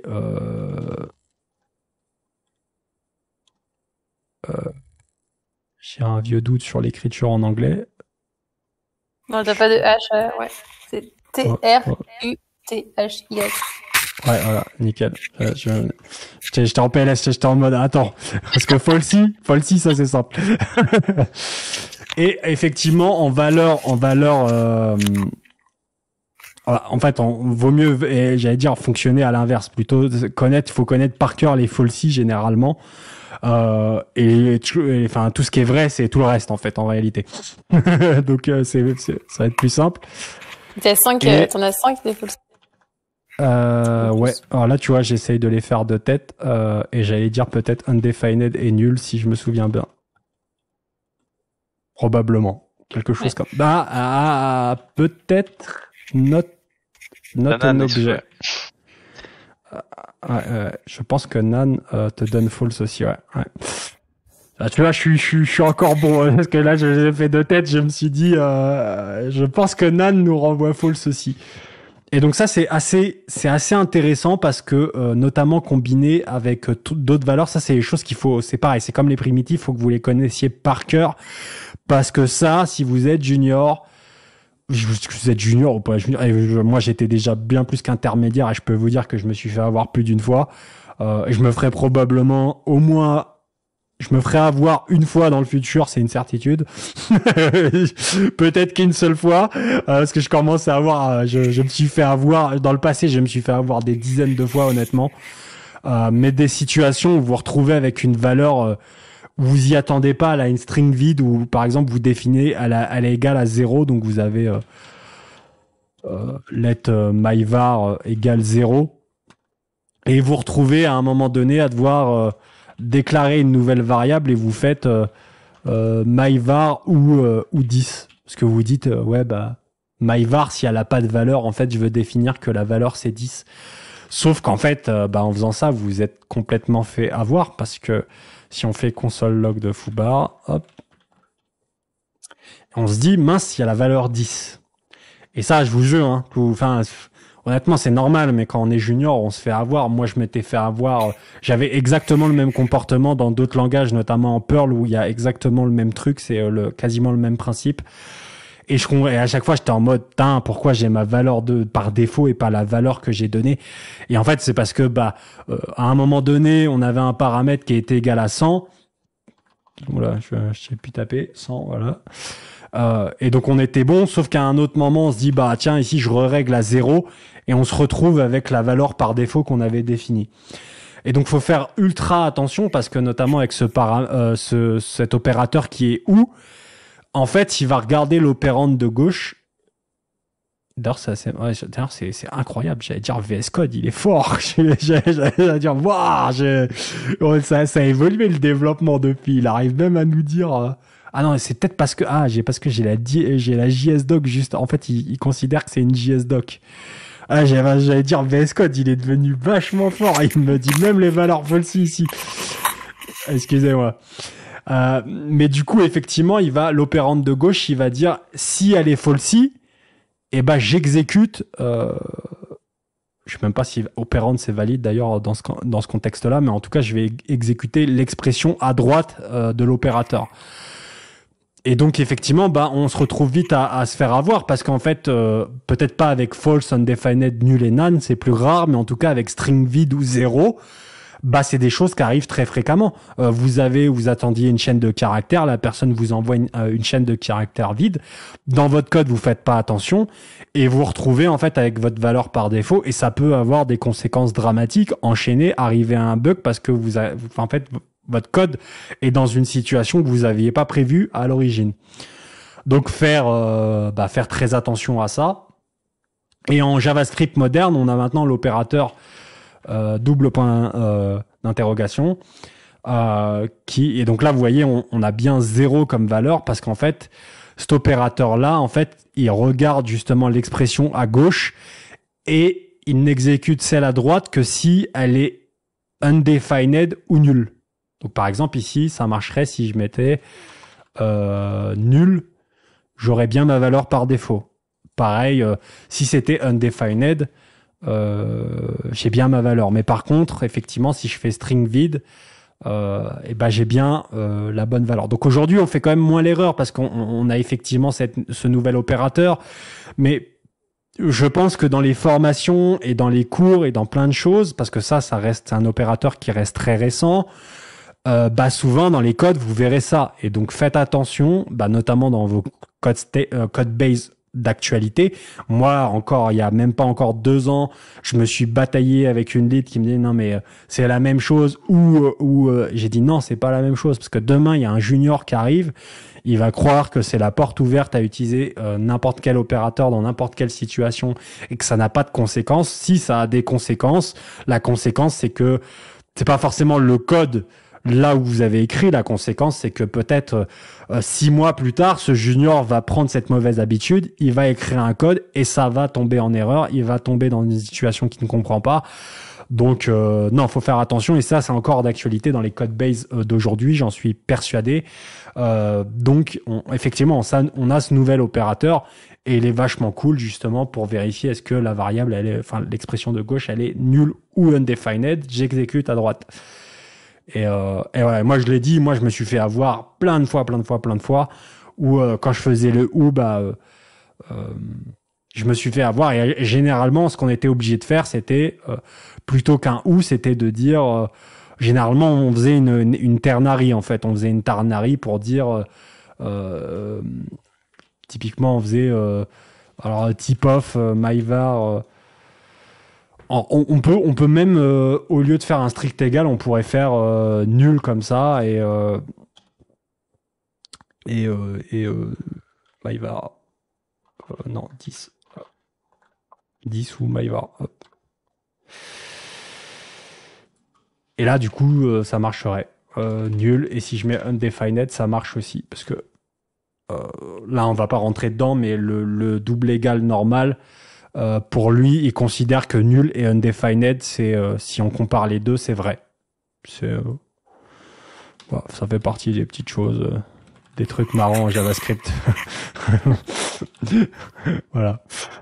Il y a que avec le strict égal, enfin voilà, le triple égal que ça va retourner false, mais avec un double égal ça renvoie vrai. Mais on était obligé de faire des petites des choses dans ce genre-là en fait, où encore une fois, soit on faisait soit on exécutait une fonction personnalisée, où on faisait type of myvar égale undefined par exemple. Alors on définissait la valeur par défaut, etc. Mais vous voyez, ça nous obligeait à écrire des codes qui étaient pas fifou, quoi. Donc ouais, une des notions de base à apprendre, je pense, par cœur, c'est ces valeurs falsy. Voilà, tout le reste c'est vrai, donc on n'a pas à s'en préoccuper. Mais c'est un des trucs qu'il faut apprendre, je pense, c'est vachement important. Il faut s'attarder dessus, quoi. Voilà, c'est à peu près tout ce que j'ai préparé. J'ai pas spécialement préparé d'autres trucs. Bah, c'est déjà bien, hein. Ouais, on veut toujours en faire plus. Mais c'est vrai qu'après, ça demande quand même pas mal de travail et de préparation. Si vous avez des sujets peut-être ou des questions précises sur JavaScript, n'hésitez pas, on peut peut-être aborder quelques trucs avant de finir. Ouais, non, c'est bon, c'était cool, quoi. Non. Revoir des trucs. C'est vrai que j'avais acheté la série des livres de Kyle Simpson, là, You Don't Know JS. Ouais. Et quand j'avais ouvert les livres, j'avais halluciné à me retrouver avec des var partout. Oui. Du fou, quoi. Mais même dans mon e-book, je le précise parce que je recommande ses livres, mais je dis toujours attention, Kyle Simpson, il a son style à lui et il a aussi des opinions qui sont très fortes. Et donc, il faut toujours être un peu au courant avant de commencer du Kyle Simpson parce que c'est quelqu'un de très brillant, hein, au-delà de ça. Et il a des opinions aussi qui sont très intéressantes. Moi, je m'intéresse aussi beaucoup à ses opinions et à ses façons de... Ouais, il arrête un peu JavaScript, il crée son propre langage, parce qu'il en a marre de JavaScript. Mais voilà, c'est aussi intéressant à creuser. Mais effectivement, il faut toujours faire un petit peu attention quand on attaque son boulot, parce que c'est quelqu'un qui a ces opinions-là. Mais généralement, elle diverge quand même de tout ce que tout le monde le reste recommande ou les bonnes pratiques que les autres recommandent. Donc, il faut toujours être au courant de ça, parce que sinon, effectivement, on peut peut-être s'enfermer dans une vision ou des opinions qu'on comprend pas soi-même, quoi. Parce qu'après, si on les comprend, enfin, tu vois, que moi, je peux comprendre qu'il y en a qui ont des opinions et qui les défendent, quoi. Mais voilà. Claire, t'avais peut-être des sujets précis en JavaScript? Bah non, je trouve que c'est cool de revoir des notions très basiques, mais de les creuser un peu. Ouais. Donc non, c'était très bien comme format. Ouais, c'est vrai que tu vois, j'allais dire peut-être sur les notions basiques, c'est des fois un peu plus compliqué. Par exemple, pour moi, ça demande plus de travail parce que par exemple, je sais que toi, David, t'avais vu ma vidéo avec Tony sur les generators et c'est vrai que des fois, c'est bien parce qu'on a un tas de cas, voire même des exemples plus concrets. Alors c'est vrai que là, bon, quand on déclare des variables et tout, il me faudrait peut-être un set d'exemples, etc. Mais tu vois, vu que c'est tellement basique, on a peut-être du mal un petit peu plus à formuler des exemples, etc. Sans partir trop loin non plus, tu vois, parce que l'objectif d'un exemple de base, c'est pas de te montrer une fonction qui fait 30 lignes, quoi. Parce que sinon tu mélanges trop de trucs. Et donc c'est vrai que les bases, c'est toujours un peu plus compliqué parce qu'il faut réussir à avoir une pédagogie plus avancée, en fait, je pense. Enfin, tu vois, d'avoir... Et des fois, j'aime bien faire des trucs qui sont vraiment ultra difficiles, parce que ce qui est bien, c'est qu'on peut rentrer dans des cas très concrets. mais bon, c'est un peu la dualité entre les bases comme ça. Ce que tu disais sur les primitives tout à l'heure, c'est totalement vrai. Enfin, moi, je viens d'une reconversion et j'ai fait un bachelor. Ouais. Et à aucun moment donné, ils nous ont expliqué, si tu veux, que ce qui était même une primitive par rapport à des objets. Et moi, quand je suis arrivé... mon premier stage, je comprenais rien parce que j'essayais de faire je comprenais pas pourquoi, par exemple, je pouvais pas itérer sur un objet, ce genre de truc là, quoi. Alors que c'est la base, en fait. Ouais, bah oui, typiquement, c'est vrai que tu parlais d'itération et bah ouais, tu vois, on en revient. Tu vois, même moi, en fait, ouais, là, je me dis, ah bah oui, forcément. Et ouais. Et oui, effectivement, tu vois, c'est vrai que, bah ouais, si t'as pas vu des petites, enfin, ouais, c'est ce côté aussi un peu plus théorique et etc. Bah c'est vrai que après sur des notions beaucoup plus avancées, bah tu galères en fait parce que tu dis je comprends pas en fait. Et alors que quand on t'a bien découpé, bien expliqué, ce qui est pas non plus un travail facile, hein, tu vois, c'est ce que je disais tout à l'heure, je lance pas la pierre aux formateurs, etc. Parce que quand tu veux rentrer dans ces notions-là, c'est comme moi, là, tu vois, ne serait-ce que pour ces notions vraiment basiques, c'est vraiment... là, je pense que c'est genre une dizaine d'heures de travail, sachant que je suis pas déjà mauvais, tu vois, c'est des choses que je maîtrise quand même bien, mais il faut quand même les travailler, c'est pas anodin sur le vocabulaire, etc. Sinon après les gens dans YouTube vont me dire ah ici t'as fait une erreur. Mais tu vois, et c'est vrai que quand t'es formateur, c'est compliqué, mais c'est vrai que c'est super important de réattaquer par ces bases-là, de guider un petit peu sur cette théorie aussi, pas forcément de la faire soi-même, mais au minimum un peu l'aborder et dire bah prenez dans votre apprentissage, peut-être même ça peut être des heures dédiées dans le cours, tu vois, pour des formateurs de lire aussi un petit peu, bah je disais par exemple du Axel Rochemayer, ou comme moi j'aime beaucoup, moi je suis devenu vraiment très fort en JavaScript parce que bah, je prenais ces bouquins, et moi ce que j'aime beaucoup avec ces bouquins, c'est qu'il y a un côté expérimentation. Je t'apprends quelque chose, vas-y, expérimente-le en même temps. Et ça, j'ai beaucoup aimé parce que du coup, ça te permet j'expérimente ça, j'exécute, je vois ce qui se passe, j'ai une idée dans la tête, j'aimerais bien modifier. Peut-être c'est des trucs farfelus parce que quand tu débutes, t'as des idées farfelues, tu vois. Et puis tu tentes plein de trucs farfelus et puis t'avances dans les chapitres, t'apprends des nouveaux trucs, tu continues d'expérimenter. Et en fait, très très rapidement, tu vois, quand tu couples ce jeu-là un petit peu, d'apprendre cette théorie couplée un peu à la pratique, enfin cette expérimentation, tu peux apprendre, enfin, tu deviens un peu plus fluide dans le langage, tu vois, t'es un peu moins en difficulté. Et forcément, quand tu passes à la pratique, enfin, quand t'es dans une pratique, t'as moins de difficultés sur le langage, en fait, finalement. Enfin, t'es moins bloqué par le fait que t'arrives pas, enfin, t'as l'idée dans ta tête, mais t'arrives pas à exécuter dans le langage en lui-même, tu vois, ce qui est vraiment frustrant, tu vois, parce que tu te dis, ah, j'ai éventuellement l'algo, le délire, enfin, je vois à peu près, je m'imagine, mais j'y arrive pas parce que sur le plan langage, mais à la limite, presque, bon, si c'est dans ce cas-là, bon, c'est pas très grave encore parce que tu te dis, quand c'est bien dans ta tête, c'est que déjà, il y a un bon début et qu'après, il suffit de réussir à, bah, peut-être justement trouver ces autres moyens d'améliorer le langage. Mais c'est vrai que dans les formations, des fois, ils vous guident pas là-dessus, hein. On va vraiment juste vous dire, ah ouais, bon, là, tu vois, tu fais un if, ça fait ça. Tiens, une fonction, un machin, ce qui est très bien, tu vois, mais, et effectivement, vous avez pas la théorie et tout ce qui va derrière, et donc bah forcément, tu parlais d'itération, tout ça, c'est ça. Là, ça rentre dans des choses qui sont quand même un peu plus théoriques, enfin qui demandent beaucoup plus quand même de pratique, de connaissances. Bon après, certains le font à l'instinct. Tu vois, à force de les avoir fait et refait, mais même ça, ça a ses limites. Et moi, je le montre aussi. J'ai une vidéo que j'invite les gens à aller voir, qui est peut-être pas non plus parfait, mais où je parle justement d'un peu ces côtés-là, enfin, d'itérable, d'itérateur, etc. Et en fait, je montre à quel point dans le langage, beaucoup de gens se limitent énormément parce qu'ils font tout justement par instinct, sans avoir une vraie maîtrise profonde. Mais quand tu as une maîtrise profonde, bah, tu te rends compte de plein de choses, que tu peux mixer des structures entre elles avec des itérables, et tu te dis, oh, c'est trop cool. Je peux faire plein de trucs, et en fait tu vois, en fait ça t'ouvre plein de portes, et du coup tu t'élargis ton style de programmation et ta connaissance, et c'est bah ça te rend forcément un bien meilleur développeur. Enfin, tu t'ouvres plein de portes, quoi. Ouais.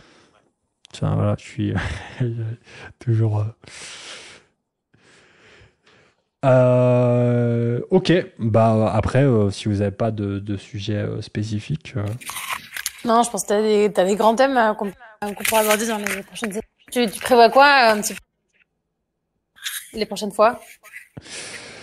J'ai pas encore totalement décidé, mais la prochaine fois, j'ai bien envie de parler d'Event Loop, parce que j'aimerais bien d'Event Loop Node.js, parce que j'aimerais bien avoir une rediff dessus. C'est quelque chose que j'ai travaillé énormément il y a quelques années, et j'ai fait beaucoup de choses, mais j'ai pas fait de vidéos. En fait, j'ai fait des cours, et j'ai donné des cours un peu privés à des gens sur l'Event Loop. Mais j'ai pas de vidéos récentes où je parle du sujet, alors qu'en réalité, c'est quelque chose qui intéresse beaucoup de monde. Donc, j'ai bien envie de faire une session juste, ne serait-ce que, bah, déjà, beaucoup de gens seront intéressés. Tu vois, je sais que là, en Node, même des gens peut-être plus expérimentés sont très intéressés par ces sujets-là. Mais j'aimerais bien avoir une rediff justement où je parle de tout ça. Encore une fois, peut-être pas pour aller faudrait que je retravaille aussi un peu le sujet parce que je suis un peu rouillé quand ça fait quelques années, tu vois, que je suis pas rentré dans certaines théories et on rouille un petit peu aussi. Mais ça va revenir rapidement. J'ai passé, tu vois, l'Event Loop, moi j'ai passé quasiment 1000 heures à étudier des notions qui moi je suis un peu fou, les gens disent je suis un sadomasochiste, il faut être un peu fou pour travailler autant sur une notion comme ça. Mais tu vois, c'est super intéressant, il y a plein de choses intéressantes. Donc je pense que la prochaine fois je vais faire là-dessus. Et après je vais voir, en fait j'ai pas envie de faire trop de trucs compliqués non plus, j'aime bien les sujets des fois un peu compliqués parce que je trouve qu'il y a plein de choses à dire. Mais je vais voir peut-être justement refaire des choses sur JavaScript, aborder d'autres notions, mais après il faut que voilà les gens me disent ou que je réfléchisse un petit peu parce que tu vois c'est pas forcément évident. Si je parle par exemple de générateur, c'est quelque chose de bien à part et je peux pas parler de générateur en 10 minutes comme je le fais là sur certaines bases. Ça demande beaucoup plus de travail forcément. Ouais. Donc après il faut que je voie un petit peu ce que je vais faire, ce que les gens ont envie, tu vois. Mais en tout cas, j'ai promis aux gens d'avoir des sessions un peu plus avancées où on va aborder des choses dans JavaScript qui sont plus avancées.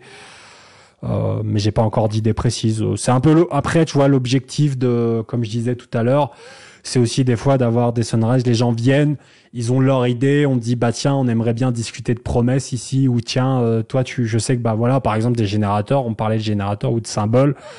Tiens, est-ce qu'on pourrait pas travailler sur des cas concrets, montre-nous comment tu les utilises, on en parle, développons des cas et tu vois et un peu ce côté collaboration, tu vois. L'objectif c'est pas non plus moi j'ai pas forcément préparé énormément de choses, mais en tout cas d'essayer au travers d'un dialogue de partager une connaissance parce que bah tu vois ça marche aussi, tu vois. J'ai pas forcément besoin de préparer un cours pendant 10 heures. Si on peut en parler pendant 1 heure, voir des exemples, etc., bah, ça permet aussi aux gens de comprendre etc. Voilà. Donc, c'est un peu l'objectif aussi. On verra un peu comment ça évolue et tout. J'ai pas d'idée préfixée. Les choses vont évoluer. Enfin, tu vois. Mais c'est un peu l'idée de ces Sunrise. C'est pas, voilà, j'ai pas pour objectif non plus de faire que des cours. Et il y aura aussi, probablement, je vais faire du Fastify. Je vais faire un peu de création d'API web parce que forcément, cool. Je vais...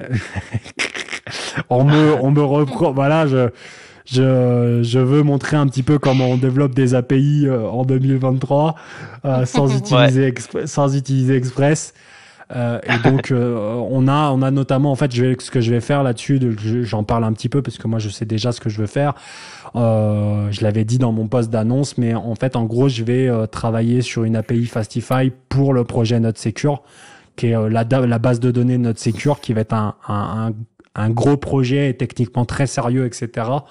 Donc voilà, ça sera un vrai projet open source, vraiment très sérieux, qui va avoir des implications aussi, qui va être très important pour NodeSecure. C'est pas un petit projet, c'est un des éléments vitaux de NodeSecure à venir, dans l'avenir du projet. Et donc, de démontrer de manière publique comment on construit une API moderne en Node.js, et de voir aussi comment on fait le testing, comment on fait tout ça. Parce que c'est vrai qu'aujourd'hui, beaucoup de gens parlent, mais il n'y a pas forcément d'exemple public où les gens parlent beaucoup et puis en fait, il n'y a jamais rien. Donc là, pour le coup, ce sera vraiment très très concret, quoi. Très très concret. Je pourrais descendre aussi sur mes opinions de pourquoi éventuellement Express c'est pas bien, etc. Et le montrer techniquement et concrètement pour que les gens, que les développeurs après comprennent justement quels sont les avantages qu'ils ont demain à partir sur un nouveau projet avec Fastify ou un autre framework après. Hein. Il y a pas que Fastify dans l'écosystème qui est très très bien. Mais en tout cas, voilà, moi en tout cas c'est sur ça que je travaille. Donc voilà, il y aura quand même pas mal de soirées là-dessus. Donc ça sera un mix entre création d'API mais aussi open source, puisque pour le coup on travaillera sur NodeSecure, sur un projet NodeSecure, donc le besoin de NodeSecure, etc. Donc ça sera mixé, notamment s'il y en a qui veulent contribuer, aider justement dans ce côté Fastify, enfin dans cette création de projet. Ce sera aussi une occasion.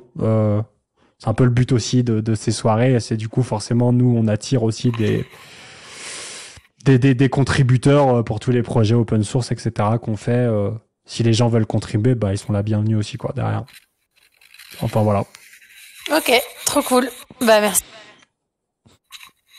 Voilà. Et je coupe la record les amis de YouTube qui regardent, qui fait déjà 1h34, donc ils ont déjà quand même pas mal de trucs à regarder.